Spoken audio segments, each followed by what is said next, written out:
नोएडा में जल्द ही एक नई और बड़ी और खास परियोजना शुरू होने जा रही है, जो न सिर्फ शहर के पर्यटन को बढ़ाएगी बल्कि लोगों के लिए एक नया प्राकृतिक अनुभव भी लेकर आएगी। सेक्टर 91 में डियर पार्क और सनसेट सफारी बनाने का काम अगले 2 महीने में शुरू हो जाएगा। ये प्रोजेक्ट नोएडा अथॉरिटी की ओर से शहर की हरियाली और मनोरंजन को बढ़ाने की एक बड़ी कोशिश माना जा रहा है। इसी के साथ अगर बात करें तो नोएडा अथॉरिटी का कहना है कि इस परियोजना की तकनीकी जांच जो है वो खुद IIT जम्मू ने कर ली है और अब जल्द ही टेंडर जारी करके एजेंसी तय की जाएगी कि कौन इस काम को पूरा करेगा। अगर बात करें प्रोजेक्ट की तो ये पूरा प्रोजेक्ट लगभग 19 करोड़ की लागत से विकसित किया जा रहा है। पार्क की बात करें तो करीब 32 एकड़ जमीन पर इसका निर्माण होगा। इन सब के साथ ही इसकी सुरक्षा और प्रतिधि को मजबूत बनाने के लिए सिर्फ बाउंड्री वॉल निर्माण पर ही लगभग 4 करोड़ खर्च किए जा रहे हैं। ये इसलिए भी जरूरी है ताकि जानवर जो है वो सुरक्षित रहे और पर्यावरणीय संतुलन बना रहे, कोई खास दिक्कत ना आए। तो वह इस पार्क की सबसे खास और यूनिक बात जो रहने वाली है वो है सनसेट सफारी।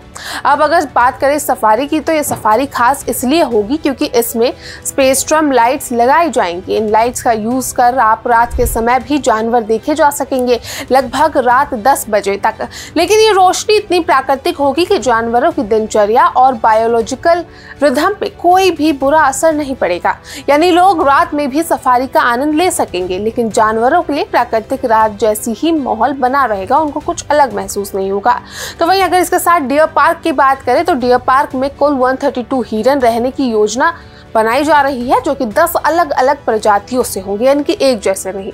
इसमें शामिल है लखनऊ, कानपुर और हैदराबाद के चिड़ियाघरों से लाए जाने वाले भारतीय हिरन और अफ्रीका से आयात किए जाने वाले प्रसिद्ध एंटीलोप, जिसमें कि सिंगुरबॉक, इम्पाला, वाइल्ड बीस्ट और न लेजर कुडू, ये सब शामिल है। इन विदेशी प्रजातियों के आने से ये पार्क और भी आकर्षक बनेगा और लोगों को दुर्लभ प्रजातियों से करीब से देखने का मौका मिलेगा। इन सब के साथ ही नोएडा एयरपोर्ट क्षेत्र से बचाए गए हिरणों को भी यहाँ शिफ्ट किया जाएगा, ताकि ये पार्क एक तरह से मिनी जू होगा, जो कि सेंट्रल जू अथॉरिटी के नियमों के मुताबिक बनाया जाएगा। अब ये तो बात हो गई इस पार्क की, लेकिन एक तरफ जहां नोएडा में करोड़ों रुपए खर्च करके नए पार्क और नई आकर्षक परियोजनाएं बनाई जा रही हैं, तो वहीं दूसरी तरफ पहले से बने कई पार्कों की स्थिति दिन पर दिन खराब होती जा रही है। नया काम शुरू करना अच्छी बात है, होना भी चाहिए, लेकिन सवाल ये है कि क्या पुराने पार्कों की जिम्मेदारी आखिर है किसकी? क्या उनकी हालात सुधारने में किसी की दिलचस्पी है या फिर जो हाल है वो बने रहने वाला है? दरअसल इसमें वैदिक साहित्य दिखाने वाले इंस्टॉलेशन, 250 से ज्यादा औषधीय और वैदिक पौधे, लेजर शो, जॉगिंग और साइकिलिंग ट्रैक, ये सब मौजूद था नोएडा के प्रसिद्ध पार्क में। लेकिन आज यहाँ के निवासी कह रहे हैं कि पार्क की हालत खराब होती जा रही है। सभी 40 CCTV कैमरे महीनों से बंद है, AMC ही नहीं किया गया, सिक्योरिटी ढीली है, पार्क में आवारा कुत्ते घूमते हैं, टिकटों को ब्लैक मार्केटिंग करके बेचा जा रहा है, पानी की बोतलें तक सुरक्षा कर्मचारी बेचते मिले, वाटर कूलर बंद है, पार्किंग, तमाम चीजें, साइकिल ट्रैक, रनिंग ट्रैक, पौधे तक गायब है। महिलाओं का कहना है कि महिलाओं की सुरक्षा का मसला बड़ा हो गया है। 8 बजे के बाद भीड़ बढ़ने से छेड़छाड़ और कई चीजें जो है वो देखने को मिलती है। हालांकि इन सब पे अथॉरिटी का कहना है कि पौधे उखाड़ लिए जाते हैं, कुछ चीजें मरम्मत में है और मेंटेनेंस टेंडर खत्म हो चुका है, लेकिन जल्द ही जारी किया जाएगा नया, जिससे कि काम हो सके। अब ये सारे तामझाम क्या इन पार्कों को भुला के किए जा रहे हैं? क्या इन सब के होने के बाद ये रहा हम भूल गए हैं कि काफी पुराने पार्क भी नोएडा में हैं? अगर बात करें नोएडा के one of the famous Vedvan park की, जिसे 2023 में बड़े धूमधाम से नोएडा का पहला वैदिक थीम पार्क बताया गया था, आज अपनी हालत को लेकर सुर्खियों में है।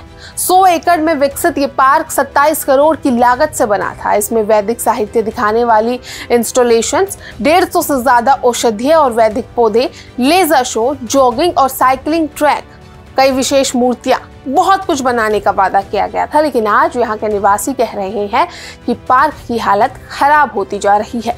तमाम जो कैमरे थे वो महीनों से बंद है, कोई AMC ही नहीं किया जा रहा, कोई इनकी रिसर्विस नहीं की जा रही, सिक्योरिटी एकदम ढीली हो चुकी है, पार्क में आवारा कुत्ते घूम रहे हैं, टिकटों को ब्लैक मार्केटिंग करके बेचा जा रहा है।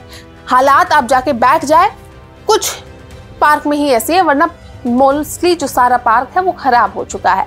कई जगह बोर्ड टूटे हुए हैं, पौधे नहीं है, महिलाओं की सुरक्षा का मसला यहाँ पे भी बना हुआ है।